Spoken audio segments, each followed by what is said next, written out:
Yo les gars, j'espère que vous allez bien, on se retrouve pour une nouvelle vidéo. Excusez-moi, en fait j'ai fait la vidéo mais euh, en la réécoutant j'ai pas trouvé que c'était suffisamment clair. Donc déjà sachez qu'on va traiter le scope et le return. Donc le scope c'est l'emplacement des variables et le return c'est le retour des fonctions. Ok. Donc déjà on va s'occuper du scope, faire do local message est égal, oh, excusez-moi, message est égal hello. Et là on va print message. Là on va print message. Donc là comme vous voyez on a hello et on a nil. Donc on a nil parce que le local est déclaré dans ce bout de code. Comme vous voyez ce bout de code il se referme, donc c'est que c'est un morceau de code à part de celui-là, enfin du reste du script. Ça fait qu'on peut pas l'utiliser le message, mais si je retire le local ça devient une variable globale. Et là on va voir hello hello. Ok, donc chose à noter, il y a du coup les variables locales qui appartiennent au morceau de code où elles sont, comme ceci, et les choses globales qui n'appartiennent pas à ce morceau de code mais qui appartiennent à tout le code. Ok, donc je pourrais utiliser n'importe où, même dans un autre do, je pourrais par exemple print message. Là on verrait mais hello hello hello. Voilà. Donc là je vais montrer ça comme ça, mais sur une fonction aussi. Si on écrit fonction dire hello tac tac, on fait local message est égal, excusez-moi, hello. Je vais pas écrire. Ensuite on print le message. Ensuite on appelle et qu'on reprint un message. Donc là on va voir hello et nil.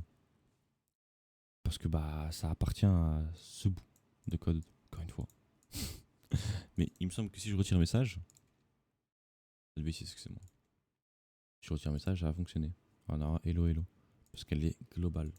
Ok. Mais il me semble qu'il faut l'appeler. Si on l'appelle pas, normalement ça fonctionne pas. Voilà, ça return nil. Parce qu'on n'appelle pas. Mais si on l'appelle, tac. On connaît en fait que message ça appartient à hello. Ok, enfin on sait. Je pense qu'on a un peu vu ce qu'on avait à voir. Je pense même que vous avez compris. En tout cas, utiliser local, ça évite beaucoup d'erreurs, surtout quand vous travaillez sur des gros projets. Si votre but c'est de créer des choses solides, un vrai jeu ou autre, local, ça va vous être super utile. Enfin, c'est limite le plus important, tout simplement. Ça vous arrive de faire des variables globales, évidemment, mais pas tout le temps. Ok, donc là, on va voir ce qu'on appelle les returns. On avait vu vite fait le précédent cours. Excusez-moi, je crois que c'était quand j'écris. On l'avait vu vite fait dans le précédent cours, mais là, on va le revoir. Donc là, on a A plus B. On va faire print addition. Donc, comme je vous ai montré, on peut faire print addition.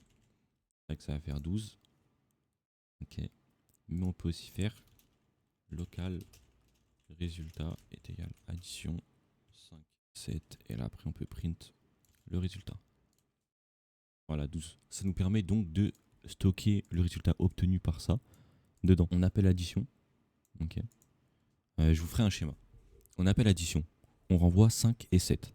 Ok. 5 et 7 se transforment en AB en haut, qui se transforment eux-mêmes en return AB. Et quand on return, ça veut dire on renvoie AB. Étant donné que c'est résultat qui a appelé l'addition, et ben on renvoie le résultat obtenu à l'intérieur de résultat. Donc on renvoie 5 plus 7 obtenu là en le return dans le résultat parce qu'on a appelé addition à l'intérieur. Donc bon, j'espère que ça a pu vous aider. Et ensuite, on va faire get number. Donc là, on va créer donc un large panel de nombres. 10, 20, 30. Non, on va d'abord faire 10, 20. Ok. On va faire local xy égale get number et là on va print le x et le y tout simplement. Là on aura 10 et 20. Si on met quelque chose en plus, il va pas se mettre. Ça va faire 10, 20 parce qu'on n'a pas créé une deuxième variable. Okay. Donc là il faut vous dire que quand on fait get number, ça nous renvoie donc dans l'ordre. Donc là on reçoit 10 qu'on attribue au x, on reçoit 20 qu'on attribue au y et on reçoit 30 qu'on attribue à rien. Donc on va l'attribuer à z. Okay. Et là on va print z. Et vous allez voir on a 10, 20, 30. Voilà. Et vous pouvez faire ça pour plein de trucs. On peut aller jusqu'à voilà, A, B, C, D, E, F, G, H. Voilà. On récupère tout ça. On met là. Et là on print. Là on a nil parce que j'en ai mis un en trop. Et que du coup il ne reçoit pas de valeur. Mais si je mettrais 80, là il va recevoir donc 80. Il n'aura plus de nil donc 10, 20, 30, 40, 50, 60, 70, 80. Ensuite, dire bonjour. Print bonjour. Là on fait local résultat est égal dire bonjour. Et ensuite on print résultat.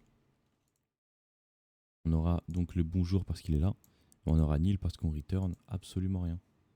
Mais si je fais return bonjour, on aura bonjour et bonjour parce qu'on renvoie le bonjour. Mais sinon, si on ne renvoie pas, il ne peut pas print ce qu'on return. Okay.